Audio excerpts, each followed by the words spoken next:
Welcome back to Whiskey and Wit. I am Seymour, and the guy sitting over there is Drunken sheep. Drunken Sheep. I like that one. You know, we're moving into things that I can understand. Are we progressing forward, not backwards? Just a little bit.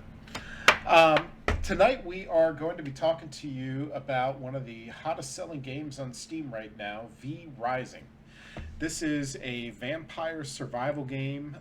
People that are fans of games like Ark or Rust or Minecraft, even, this is a game style that you are really going to appreciate and identify with a lot more. A lot of people, when they first see the previews for this game, they think of it as a Diablo type game. That's exactly what I thought. And honestly, that couldn't be further from the truth. Um, Other than maybe the combat here or there, And vampires. Diablo, you're not a vampire. You're a person. You're a Nephilim, technically, but you're still a person without vampire abilities. In this game, you actually are a vampire, and the point of the game is to build up your vampire castle. You harvest resources for a vampire castle, and then you go out and you do vampire things like drink blood out of an entire town. You know, a lot of people may have overlooked this game or decided to pass it up because a vampire Diablo clone is what they thought it was, and maybe it wasn't right for them. So we're going to talk to you about some of the things about this game that we really liked. The number one thing that I can think of right off the top of my head, this game is incredibly polished right off the bat. I've probably logged about 80 hours in this game, haven't crashed once, no bugs, no weird little things not working like they're supposed to. It's classified as an early access game, but I don't know why. This game is very, very polished for an early access, not even in beta. I think it could have been released as is and it would have been fine. I would love to see them add more content, which is the only reason I could think of why they would put it in early access. There's a very, very low barrier to play this game. It's very easy to learn, very easy to figure out the basic mechanics. The combat is as simple or as complex as you want it to be. Uh, you know, you can jump right in, even if you've never played this style of game, and pick up exactly what you're supposed to do, and start figuring it out right from the bat. And that's part of the fun of a game like this. Is, you know, the game doesn't say, oh, you need to build a workbench. Here's how you build a workbench. No, you got to learn. You got to learn how to build the workbench on your own. And if you really want to go out and Google it, you can go out and Google it. But Come on, it that needs a tutorial though. Every game needs to tell you how the gameplay mechanics work at the beginning. Throw you into the world, just kind of you expecting to explore and figure things out as you go along. Yeah, that's a great part of playing the game. But if there's a little bit direction in the beginning, it probably saves you so much more time in the long run. Are you telling me that you needed a tutorial to play Sonic the Hedgehog back in the day? Yeah, I didn't know how to move from left to right. Wow. Okay, well, It was very complicated. there you go. I guess some people need a tutorial.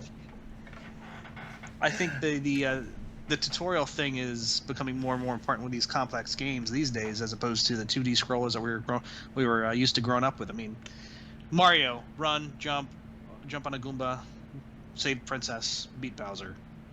There's only one thing you could do, pretty much. But Yeah, here, but these kinds of games, there's so many things you need to do. that's the thing. In this type of game, there's not a whole lot that you need to do. It's a very, very straightforward game in terms of what the controls are. Everything is very basic, very streamlined, and again, goes into part of just how polished this game is. It's doing just fine without a tutorial, as far as I can tell. Um, One of the other things too for this game is that, unlike so many games in the survival genre where smaller groups of players just get crushed under the weight of gigantic groups of players, this is a game that right off the bat you can tell it's meant for small groups of people to play, and they discourage the dominance of these large oversized guilds played. The group size in this game by default is limited to four. Some servers will actually limit it to two. There you can raise the number, but so far I haven't really seen many servers do that, and they've instead allowed the game to progress on this as it was intended to be played, scale of group sizes limited to 4. A big barrier to people playing a game like Ark is they log on for the first time and it takes them all of about 2 or 3 hours to realize that they're just going to get steamrolled by someone who's already been playing on their server for thousands of hours until they themselves have thousands of hours played in the game. That could still happen in this game, right? I mean, like if you're still logged onto the server, you can get your ass destroyed while sleeping in your coffin. I mean, you could, but if you're playing in a group of 4, it's a lot easier to catch up, and it's a lot easier to be on pace than being forced to join into a group of 3,000 people. Yeah. Lastly, just overall, the gameplay in this game is really, really, really fun. As I said, I've got about 80 hours clocked in this game now, and I've been enjoying every single minute of it. Even the farming is very, very fun. One of the mechanics of this game that I love is the way that the sun actually moves in realistic patterns in the world. So when daylight starts, the sun is to the east and the shadows are being cast pointing to the west. And as the day progresses, the sun moves, the shadows rotate. Also the shadows rotate faster at dawn and dusk, just like they do in real life. And part of the game mechanics is during daylight you can go out in the day, but you have to stick to the shadows. And if you expose yourself to the sunlight, you will die very quickly. And if you don't stay in the shadows, or if the shadows move out from underneath you, you will die very quickly.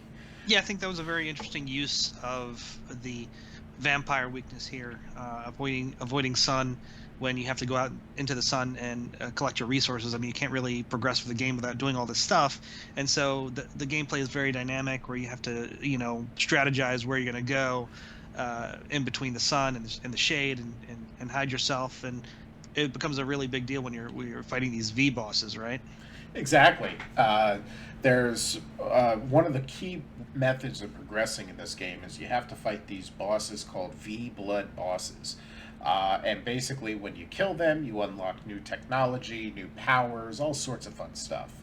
And if you find yourself in the daylight fighting one of these bosses, it gets very, very, very dangerous very, very quickly.